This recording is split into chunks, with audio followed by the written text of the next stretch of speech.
Assalamualaikum warahmatullahi wabarakatuh. Alhamdulillah wassalatu wassalamu ala Rasulillah wa ala alihi wa sahbihi wa mawalah wa la hawla wa la quwwata illa billahi wa ba'd. Terlanjutkan kajian kita masih membahas tafsir dari juz 29 dan kita sudah menyelesaikan surah Al-Mulk dan kita masuk pada surah berikutnya, suratul Qalam. Al-Qalam artinya pena. Di sini Allah Subhanahu wa taala berfirman, Nun wal qalami wa ma yasturun. Nun demi pena dan apa yang mereka tuliskan padanya. Ma anta bi ni'mati rabbika bimajnun. Berkat karunia Rabbmu, engkau wahai Muhammad bukanlah orang yang gila. Wa inna laka la ajran ghaira mamnun. Sungguh bagi engkau pahala yang tidak terputus. Wa innaka la'ala khuluqin azim. Sesungguhnya engkau benar-benar berbudi pekerti yang agung. Fasatubsir wa yubsirun. Kelak engkau akan melihat dan mereka orang-orang kafir pun akan melihat. Bi ayyikumul maftun. Siapa di antara kalian yang gila sesungguhnya. Ma'asyiral muslimin wal muslimat rahimakumullah. Surat ini memiliki 3 asbab nuzul. Pertama, di dalam surah ini ada beberapa ayat, di antaranya ma anta bi ni'mati rabbika bimajnun. Ayat kedua dari surah Nur. Kemudian juga ayat keempat, wa innaka la'ala khuluqin azim. Sesungguhnya engkau benar-benar berbudi pekerti yang luhur. Kemudian pada ayat ke-51-nya, wa iyyakadul ladzina kafaru la yuzlikunaka bi absarihim lamma sami'u dzikra wa yaquluna innahu lamajnun. Dan sesungguhnya orang-orang kafir itu benar-benar hampir menggelincirkan kamu dengan pandangan mereka tatkala mereka mendengar Al-Quran dan mereka berkata sesungguhnya Muhammad itu benar-benar orang yang gila. Pertama dalam ayat kedua surah Nun, ma anta bi ni'mati rabbika bimajnun. Jadi orang-orang musyrik di zaman jahiliyah, orang-orang musyrik Quraisy, mereka selalu menuduh Nabi sallallahu alaihi wasallam sebagai orang gila. Alasannya karena Nabi sallallahu alaihi wasallam selalu mengaku dirinya nabi. Jadi kemana-mana Nabi sallallahu alaihi wasallam mengatakan mengaku dirinya nabi dan rasul. Ya, memang dia nabi dan rasul. Tetapi orang-orang musyrik itu selalu mengatakan bahwa perkataan itu sebuah kegilaan. Mana ada Muhammad itu seorang nabi dan rasul. Mereka mengetahui sejak lahir sampai menikah, sampai diangkat dan mengaku jadi nabi, orang-orang musyrik tahu tidak mungkin dia nabi. Makanya kemudian Allah Subhanahu wa taala menurunkan ayat ini, ma anta bi ni'mati rabbika bimajnun.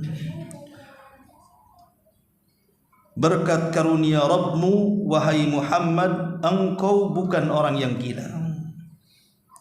Ya, Nabi kita bukan orang gila, tapi Nabi kita adalah seorang Nabi dan Rasul. Ini membantah apa yang dikatakan orang-orang musyrik terhadap Rasul kita Muhammad sallallahu alaihi wasallam. Kemudian pada ayat keempatnya Allah Subhanahu wa taala mengatakan, wa innaka la'ala khuluqin azim, dan engkau wahai Muhammad di atas budi pekerti yang luhur. Sebab turun ayat ini adalah turun terhadap Nabi sallallahu alaihi wasallam, sebagaimana Ummul Mukminin Aisyah radhiyallahu anha berkata bahwa sebab turun ayat ini surah keempat, ayat keempat dari surah Al-Qalam, kata beliau Ummul Mukminin Aisyah radhiyallahu anha, adalah turun kepada Rasul sallallahu alaihi wasallam.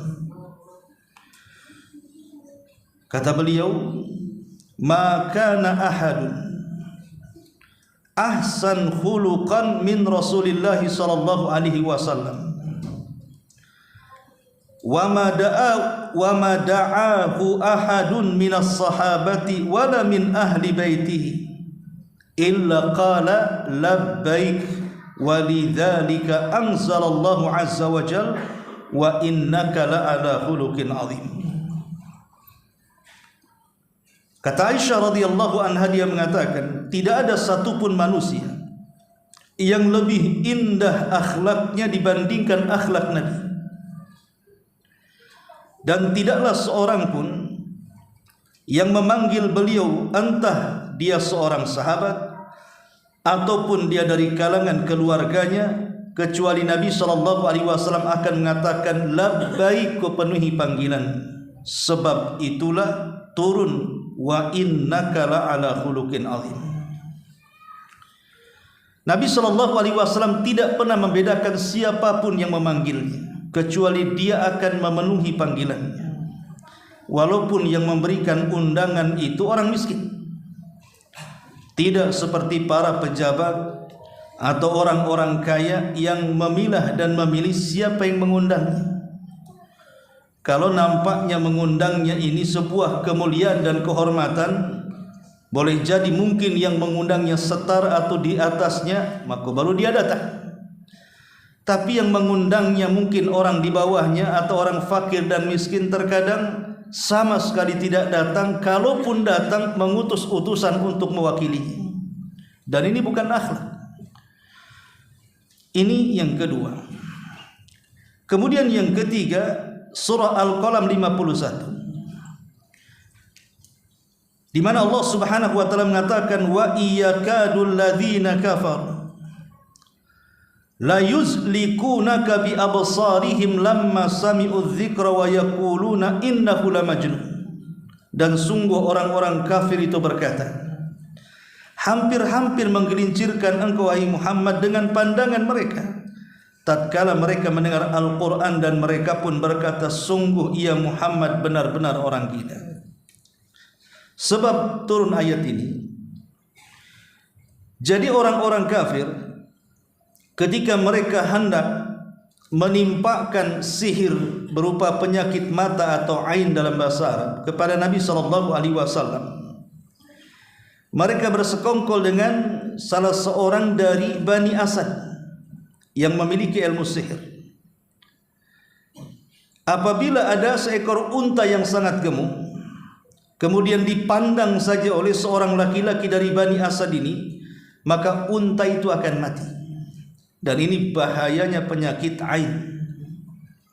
Penyakit ain ini banyak, karena banyak membunuh manusia setelah takdir Allah Subhanahu wa taala. Cuman kadang-kadang masyarakat di zaman sekarang tidak percaya dengan penyakit ain ini. Padahal penyakit ini banyak yang membunuh, karena penyakit ini ditimbulkan dari hasad. Lah akhirnya kemudian mereka hendak menyakiti Nabi sallallahu alaihi wasallam dengan mengundang orang ini supaya menyakiti dengan penyakit ain, sebagaimana yang ia lakukan terhadap unta itu. Tapi Allah Subhanahu wa taala menjaga nabinya, sehingga kemudian tidak mempan penyakit ain seorang laki-laki dari Bani Asad kepada Nabi sallallahu alaihi wasallam. Oleh karena itulah maka turun ayat ini, wa iyakadul ladzina kafaru la yuzlikunaka bi absarihim, dan sungguh orang-orang kafir itu benar-benar hendak membahayakan engkau wahai Muhammad dengan pandangan mereka. Maksudnya pandangan di sini penyakit ain mereka. Inilah 3 asbab nuzul daripada surah Al-Qalam. Ma'asyiral muslimin yang dimuliakan Allah Subhanahu wa taala, surah Al-Qalam ini adalah surat kedua yang turun kepada Nabi sallallahu alaihi wasallam setelah surah Al-Alaq dan juga surah Al-Mudaththir. Lalu apa kaitan surah Al-Alaq dengan surah Al-Qalam ini? Tentu ada kaitannya, karena dalam surah Al-Alaq itu Allah Subhanahu wa taala memulakan dengan kalimat Iqra. Iqra bismi rabbikal ladzi khalaq, khalaqal insana min 'alaq, Iqra wa rabbukal akram alladzi 'allama bil qalam, alladzi 'allama bil qalam, 'allamal insana ma lam ya'lam. Allah mulai dengan kalimat Iqra, baca. Dan membaca itu salah satu alat untuk mendapatkan pengetahuan. Orang yang banyak baca pasti cerdas, orang yang jarang baca pasti bego. Karena orang yang sering membaca itu banyak pengetahuannya. Makanya ada istilah kutu buku. Orang-orang yang senantiasa tidak lepas daripada buku dan terus membacanya, maka lama-lama dia akan memiliki pengetahuan luas. Tetapi membaca saja tidak cukup, harus mencatat. Karena pengetahuan itu terkadang bisa hilang dengan banyaknya masalah, dengan usia yang lanjut, dan begitu seterusnya. Sehingga pengetahuan itu bisa tertancap dengan tulisan. Makanya ada seorang penyair mengatakan, qayyidul ilma bil kitabah, ikatlah ilmu itu dengan catatan. Ikat ilmu itu dengan catatan. Karena terkadang apalagi zaman kita ini, yang terkadang cara serapnya, cara simpannya di memori otak kita ini lemah, tidak sekuat orang-orang dulu. Lihat saja contohnya Imam Al-Bukhari rahimahullahu ta'ala. Dia bisa merekam pengetahuan itu dengan otak kecerdasannya, dengan hafalannya. Tapi dia pun menulis Sahih Bukhari. Secerdas Imam Bukhari pun dia mencatat, bahkan mengarang sebuah sahih yang dikenal dengan Sahih Bukhari. Itulah diantara kaitan kenapa kemudian surah Qalam ini bagian surah awal-awal yang turun kepada Nabi sallallahu alaihi wasallam. Seolah-olah agama yang akan dibawa oleh Nabi sallallahu alaihi wasallam itu harus berdasarkan ilmu pengetahuan.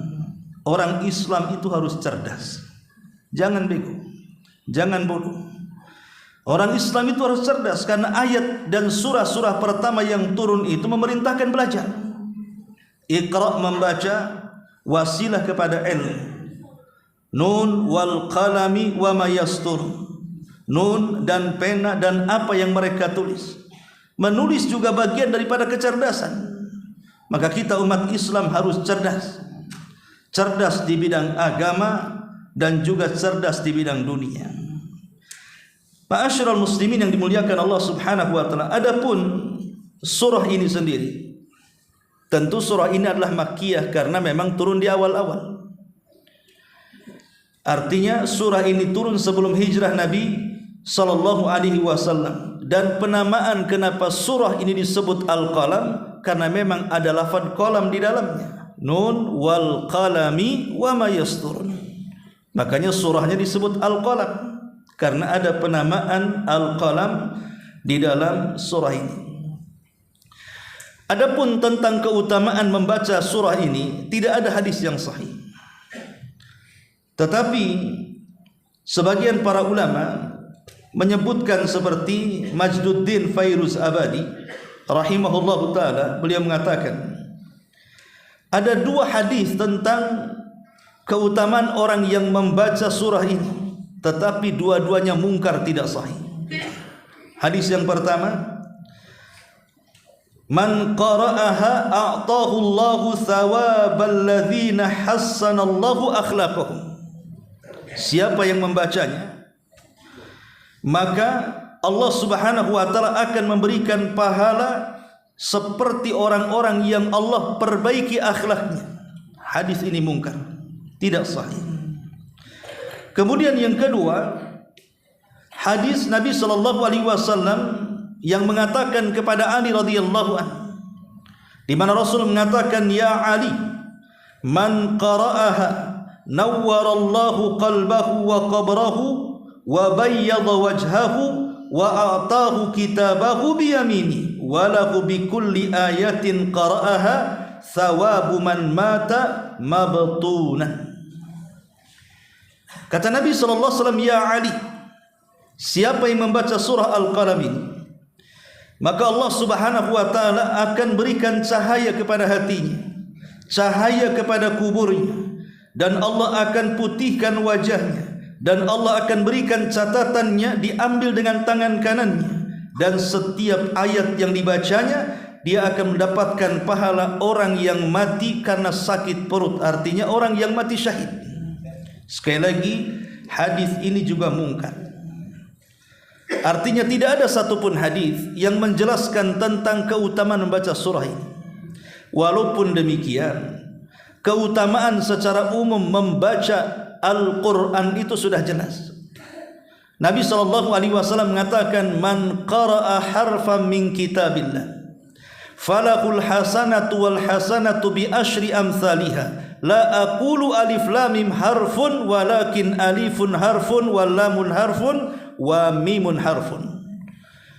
Kata Nabi SAW, siapa yang membaca 1 huruf dalam Al-Quran, surat apa saja termasuk surah Al-Qalam, maka setiap 1 huruf akan mendapatkan 1 kebaikan yang dilipat gandakan 10 kali lipat kebaikan. Aku tidak katakan alif lam mim 1 huruf, kata Nabi, tapi alif dianggap 1 huruf, lam dianggap 1 huruf, mim dianggap 1 huruf. Dan surah Al-Qalam ini berapa huruf di dalamnya? Kalau kita membacanya, maka kita akan mendapatkan setiap 1 huruf 10 kebaikan.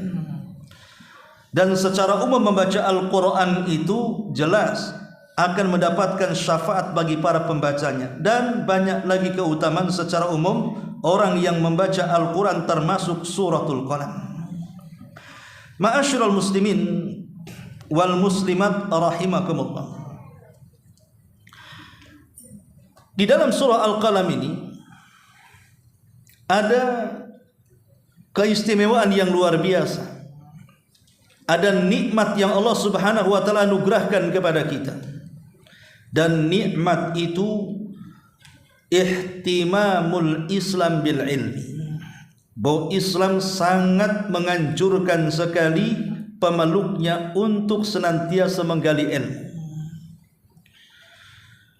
Karena ilmu itu adalah kunci hidayah. Kalau kita ingin baik dan diperbaiki oleh Allah Subhanahu wa taala, jalannya hanya ilmu. Kata Nabi SAW, man yuridillahu khairan yufaqihu fiddin. Siapa yang berkehendak dalam kehidupannya mendapatkan kebaikan yang banyak, maka Allah Subhanahu wa taala akan berikan kecerdasan dalam pikirannya. Artinya, siapapun yang ingin kebaikan, baik dunianya ataupun akhirat, kuncinya ada di ilmu. Dan isyaratnya adalah dalam surah Al-Qalam, nun wal qalami wa ma yastur. Artinya di sini nikmat Allah Subhanahu wa taala berupa ilmu ini jangan disia-siakan. Adapun sedikit tentang masalah pena. Kenapa kemudian Allah Subhanahu wa taala memberi nama surat ini dengan surah pena atau surah qalam? Karena keagungan pena itu sendiri yang banyak rahasia di dalamnya. Pertama, kita tahu bahwa Allah Subhanahu wa taala ketika menciptakan awal makhluknya menjadi perselisihan ulama antara arsy, kemudian air dan pena. Ada yang mengatakan Allah pertama kali ciptakan pena, ada yang mengatakan Allah yang pertama kali menciptakan makhluknya arsy, ada yang mengatakan air. Walaupun yang rajih adalah makhluk yang pertama kali diciptakanlah arsy Allah Subhanahu wa taala, tetapi pena juga di antara awal-awal ciptaan Allah Subhanahu wa taala. Kenapa Allah Subhanahu wa taala memasukkan pena itu pada awal penciptaannya? Tidak lain dan bukan karena keagungan pena itu sendiri. Pena ini akan mencatat segala sesuatu. Makanya setelah Allah Subhanahu wa taala kemudian menciptakan pena, maka Allah Subhanahu wa taala menciptakan lauh semacam papan.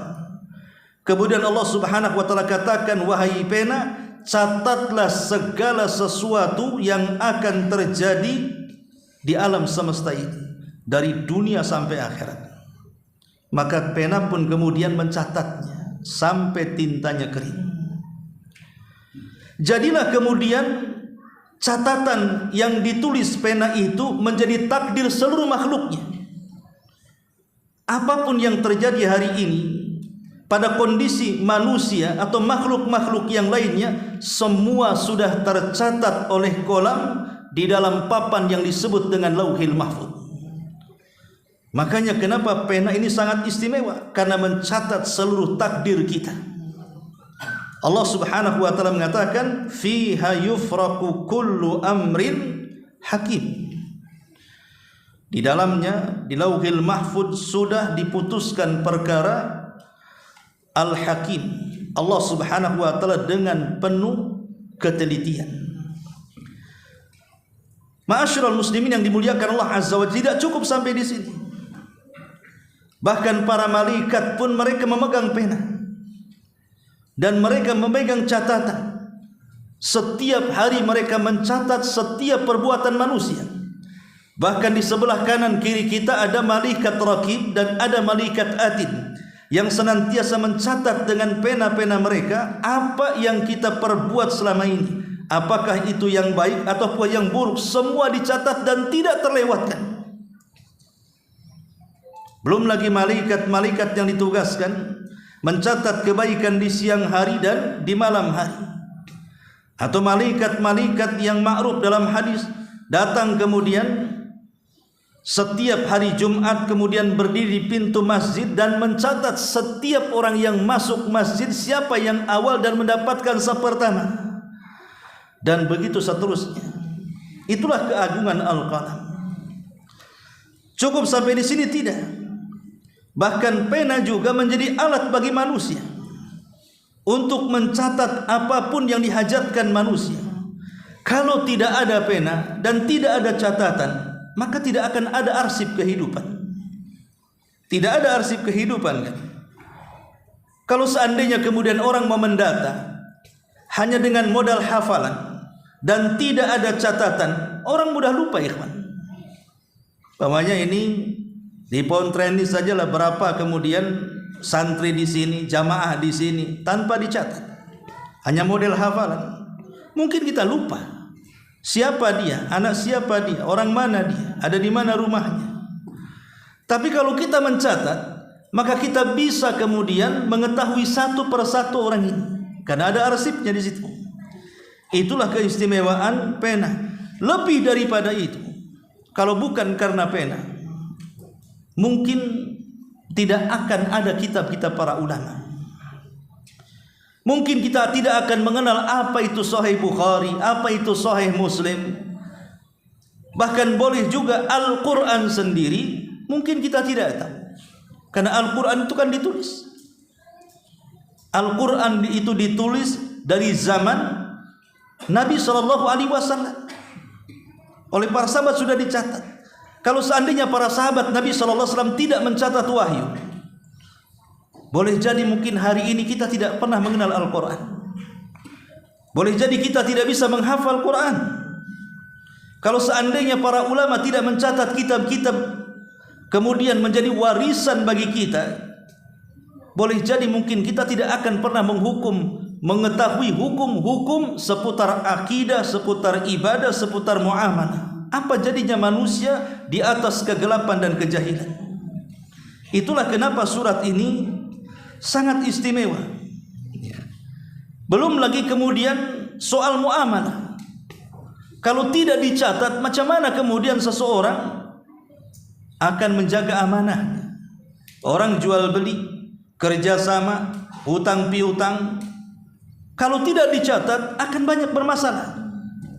Tapi dengan adanya catatan, rumah ada sertifikat, tidak sembarang orang mengambil rumah orang. Ini ada sertifikatnya, ini rumah saya, lihat ini, ada suratnya ya.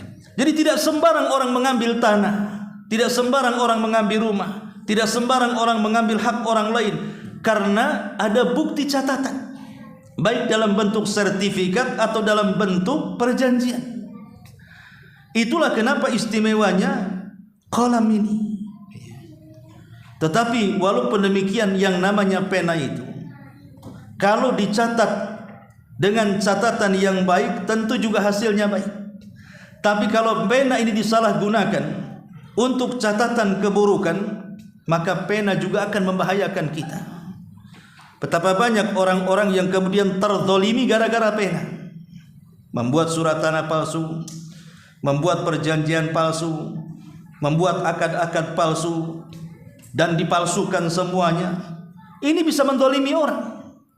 Terkadang kemudian hak orang beralih kepada orang lain, tanah orang beralih kepada tanah orang lain, hak orang bisa beralih dengan hak orang lain kalau catatan itu memadaratkan. Jadi pena itu tergantung siapa yang megang. Kalau yang megangnya orang saleh, maka akan membawa kebaikan. Tapi kalau yang memegang itu orang jahat, pasti akan membawa kehancuran. Makanya begitu tingginya nikmat qalam ini, sampai-sampai kemudian segala sesuatu itu berhajat kepada qalam, berhajat kepada tulisan.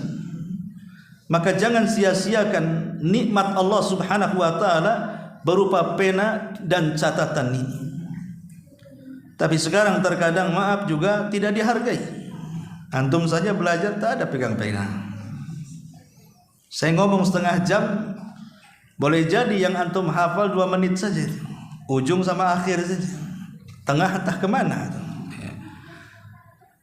Ma'asyiral muslimin yang dimuliakan Allah Subhanahu wa taala, inilah nikmat Allah Subhanahu wa taala, di mana Allah Subhanahu wa taala berfirman, Nun wal qalami wa ma yasturun. Nun wal qalami, demi pena dan apa yang mereka tuliskan di atasnya. Nun ini adalah salah satu huruf hijaiyah. Dia sama dengan alif, sama dengan ba, sama dengan ta, sama dengan ja, dan begitu seterusnya. Lalu kenapa kemudian di permulaan surat ini terkadang ada huruf hijaiyah yang diletakkan di situ? Dan itu banyak di beberapa surat. Seperti umpamanya alif lam mim, kemudian alif lam ra, kemudian qaf, kemudian Thaha, kemudian Yasin. Di sini ada Nun, dan banyak di dalam Al-Qur'an di beberapa surat itu dimulai potongan-potongan huruf hijaiyah. Kalau kita mengacu kepada kitab-kitab tafsir, selalu di situ disebut Allahu a'lamu bimuradihi bihi. Allah lebih tahu apa maksudnya. Tetapi para ulama mengatakan bahwa diletakkan huruf-huruf hijaiyah di permulaan surat itu sebenarnya ini sebuah tantangan. Tantangan kepada siapa? Tantangan kepada orang-orang yang meragukan Al-Quran itu turun dari Allah Subhanahu wa taala kepada Nabi sallallahu alaihi wasallam. Kita tahu bahwa ketika awal turun Quran itu di mana? Di Arab, di Mekah. Di mana orang-orang Mekah itu mereka berbahasa Arab. dan para sahabat yang hidup di zaman Rasul pun berbahasa Arab, dan Nabi SAW pun berbahasa Arab. Bukan berarti kemudian Islam itu untuk orang Arab, tidak. Islam itu untuk segenap manusia. Kebetulan saja turun di kota Mekah, makanya menggunakan bahasa Arab. Lah di zaman Nabi SAW itu, ketika turunnya Al-Quran itu kan mereka pakar-pakar bahasa, ikhwan.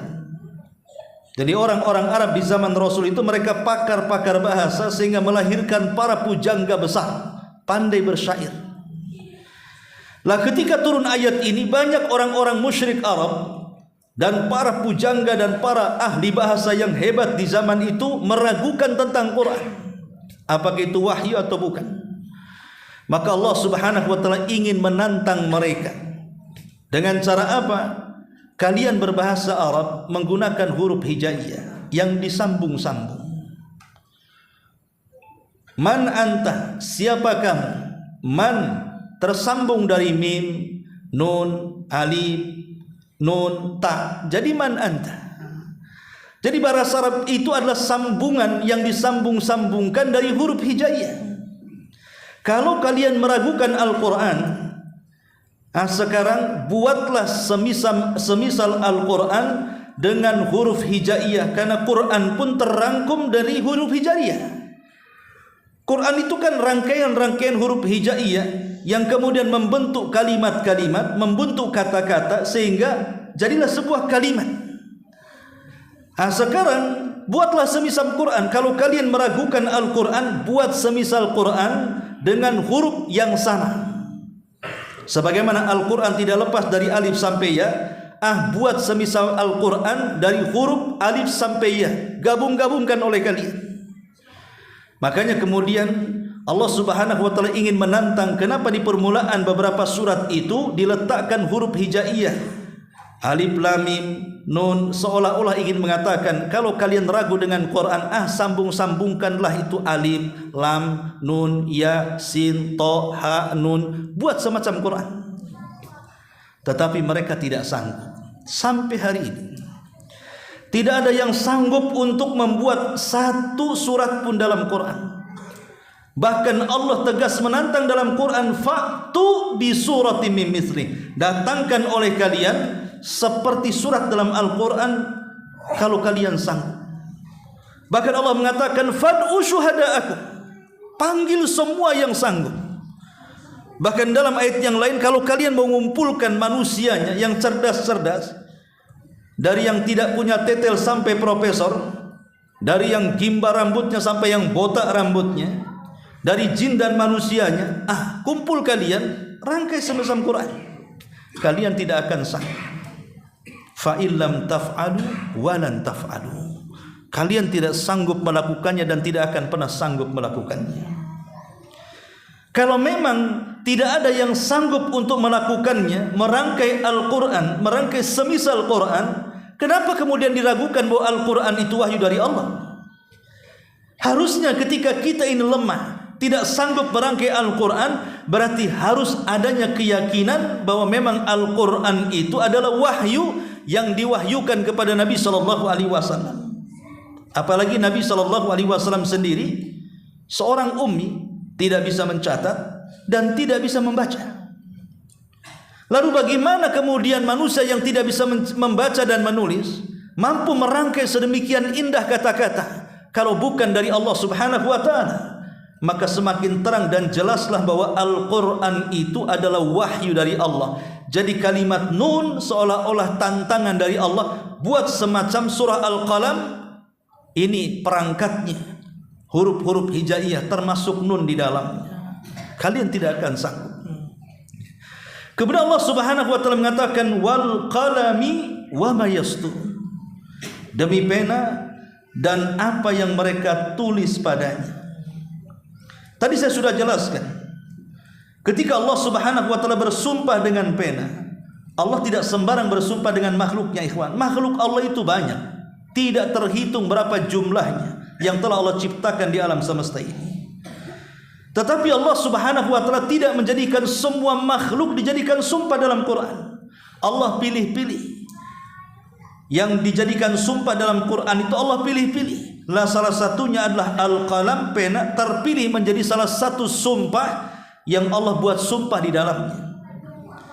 Dan kaidah tafsir mengatakan, tidaklah Allah Subhanahu wa taala bersumpah dalam Quran kecuali makhluk yang dijadikan sumpah itu memiliki keistimewaan di hadapan Allah. Tidak ada makhluk yang dijadikan sumpah oleh Allah melainkan makhluk itu memiliki kemuliaan di hadapan Allah Subhanahu wa taala. Memang qalam itu memiliki kemuliaan. Seperti yang saya sudah jelaskan. Karena ada qalam, ada lauhil mahfuz. Ada lauhil mahfuz, ada takdir. Karena ada qalam, terpisahkan mana catatan baik, mana catatan buruk. Akhirnya kemudian manusia terpisahkan. Mana manusia yang baik, mana manusia yang tidak baik dari catatan itu. Bahkan ketika mengambil catatan itu pun dibedakan. Ada yang mengambil dengan tangan kanannya, ada yang mengambil dengan tangan kirinya, ada yang mengambil dengan tangan kiri dari balik pundaknya. Bahkan dengan qalam, akhirnya Quran tercatat dan kita bisa membacanya. Kitab-kitab para ulama tercatat dan kita bisa mempelajarinya. Dengan qalam, kehidupan manusia stabil. Akhirnya seluruh perjanjian apapun tidak mungkin ada orang yang berkhianat karena terikat dengan perjanjian tulisan.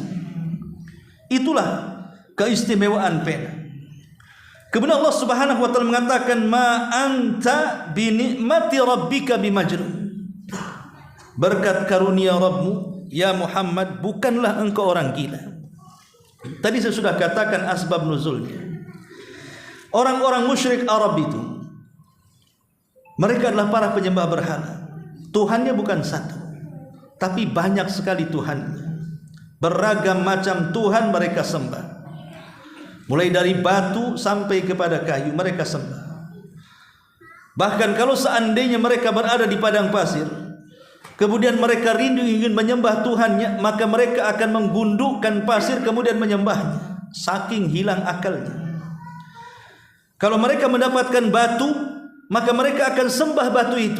Dan kalau mendapatkan batu yang lebih indah, batu yang lama dibuang, batu yang lebih indah disembahnya. Mendapatkan batu lagi yang jauh lebih indah, batu yang indah dibuang dan yang lebih indah kemudian disembahnya. Mana ada kemudian Tuhan sekehendaknya dibuang dan diambil? Otaknya di mana? Ma'asyiral muslimin yang dimuliakan Allah Subhanahu wa taala. Sehingga ketika kemudian Nabi SAW diutus oleh Allah Subhanahu wa taala untuk supaya menghapuskan kesyirikan, menyembah makhluk menjadi menyembah Khalik, menjadi budak manusia, dari budak manusia menjadi budak Allah Subhanahu wa taala. Maka Rasulullah SAW datang dengan agama tauhid. Mulai kemudian Rasulullah SAW menyalahkan peribadatan orang-orang musyrik. Jangan kalian sembah Lata, Uzza, Manat, Hubal dan sembahan yang lainnya. Orang-orang musyrik Arab ini merasa asing, agama apa ini? Kenapa kita harus membuang banyak Tuhan dan menentukan Tuhan yang satu? Itu pun tidak bisa dilihat. Orang ini gila. Jadi mereka menganggap gila. Itulah yang disabdakan Nabi SAW, bada al-islamu ghariba. Memang permulaan Islam itu kan datangnya asing. Agama apa ini? Sampai mereka mengatakan, aja'al al-alihata ilaha wahid, inna hadha la syai'un ujab. Apakah kami harus membuang Tuhan yang banyak dan menetapkan Tuhan yang satu? Ini agama apa ini? Mereka mengatakan ini agama apa? Ini agama yang tidak pernah dikenal oleh kami dan bapak nenek moyang kami. Ini ajaran baru yang menyesatkan, yang memecah belah umat. Mulailah kemudian mereka menganggap Nabi SAW sebagai orang gila. Ini orang gila. Masa kami harus membuang Tuhan yang berpuluh-puluh ratusan tahun kita sembah? Kalau bukan gila, ada sesuatu di otaknya ini. Siapa lagi? Enggak mungkin orang waras mengatakan seperti itu. Itulah ucapan mereka. Maka Allah Subhanahu wa taala turunkan ayat ini, ma anta bi ni'mati rabbika bimajnun. Berkat karunia Rabb wahai Muhammad, engkau bukan orang gila. Mereka yang gila. Mereka tidak bisa membedakan mana Tuhan yang hak, mana Tuhan yang tidak hak. Contoh saja umpamanya kisah Umar bin Khattab radhiyallahu anhu, walaupun kisah ini lemah, kita ambil maknanya saja. Maknanya sahih. Walaupun riwayatnya lemah, tidak usah dijadikan pegangan. Karena ceritanya sudah masyhur bagaimana Umar bin Khattab radhiyallahu an ketika dia sedang safar, kemudian kerinduan untuk menyembah Rabbnya semakin menjadi-jadi, lupa dia tidak membawa Tuhannya. Karena kan orang-orang musyrik di rumah-rumah mereka itu bukan satu berhala, tapi banyak berhala.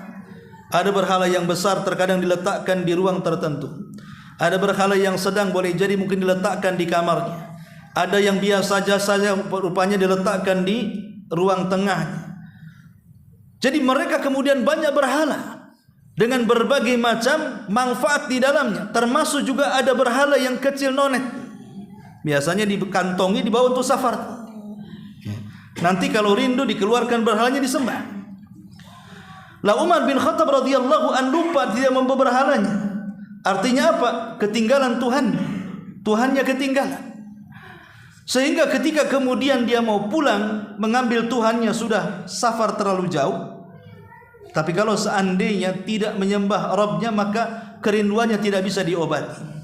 Dari situ dia terpikir untuk membuat Tuhan. Dari apa? Dari adonan roti yang harusnya menjadi bekalnya, dirangkai kemudian menjadi Tuhannya. Jadi adonan roti itu yang harus jadi bekal safarnya, kemudian di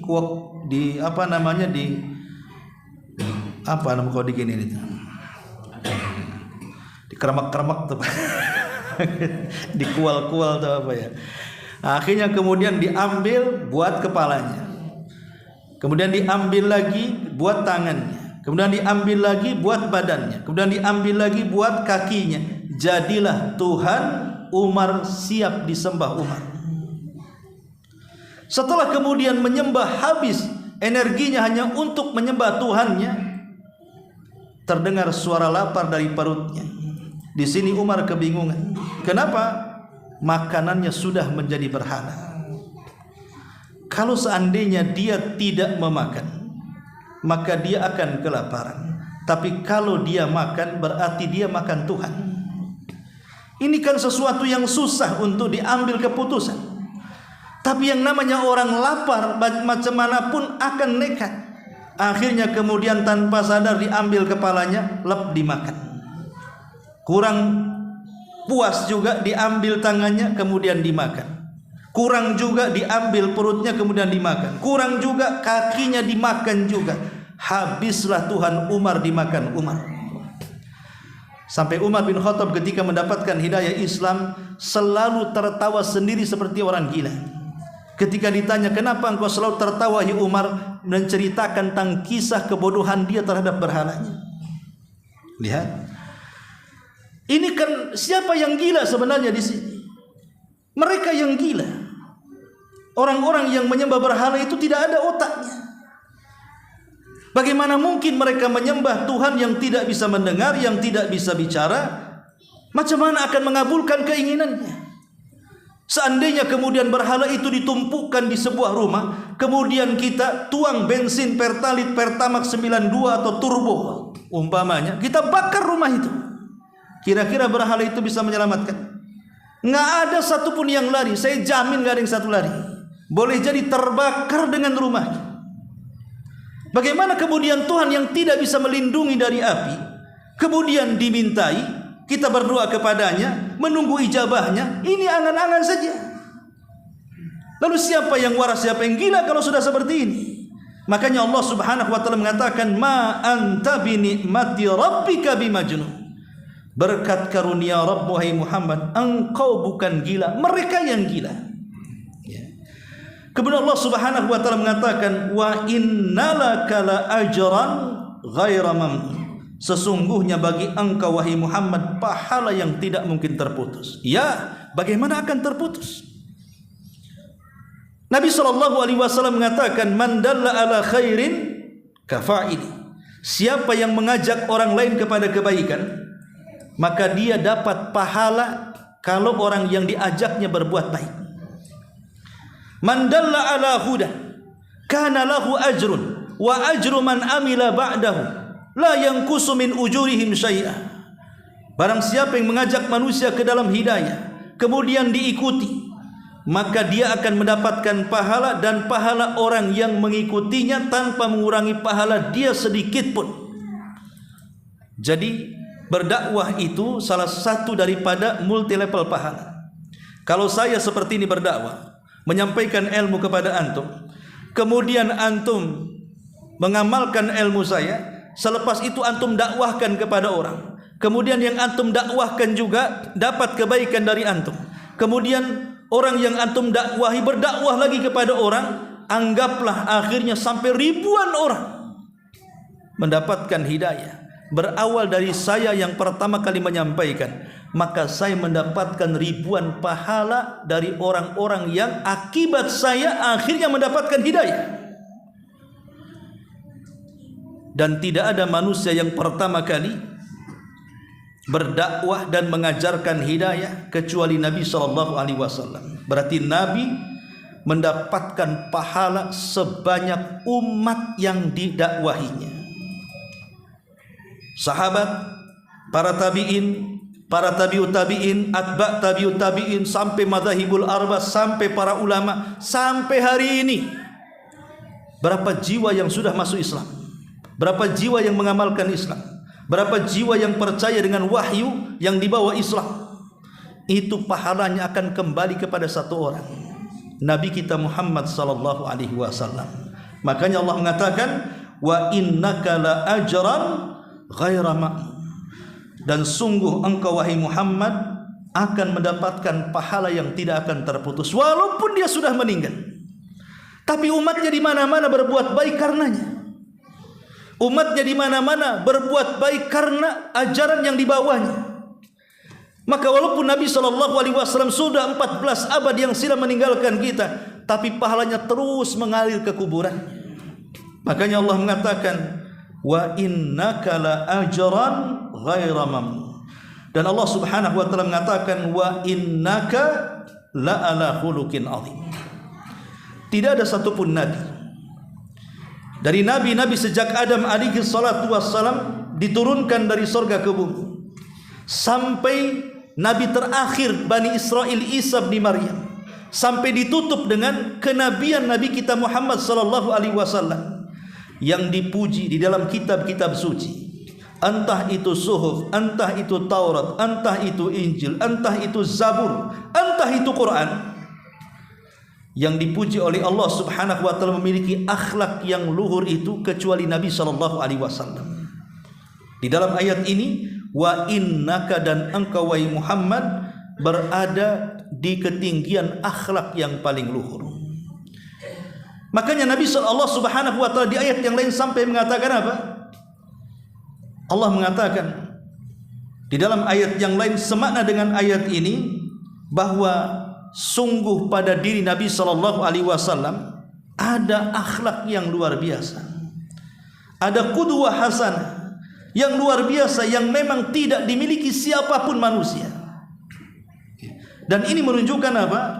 Menunjukkan keluhuran, keagungan akhlak yang dimiliki Nabi kita Muhammad SAW. Bahkan misi beliau sendiri adalah menyempurnakan akhlak manusia. Innama bu'ithtu liutammima makarimal akhlak. Aku diutus untuk menyempurnakan akhlak manusia. Adapun seperti apa akhlaknya Rasul, tentu pembahasannya panjang.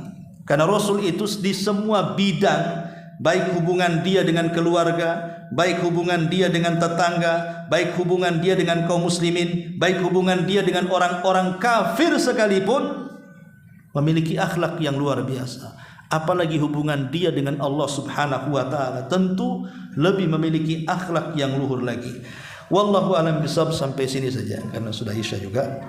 Mudah-mudahan ada manfaatnya. Subhanaka wa bihamdika asyhadu an la ilaha illa anta astaghfiruka wa atubu ilaik. Allahu ta'ala alam. Assalamualaikum warahmatullahi wabarakatuh.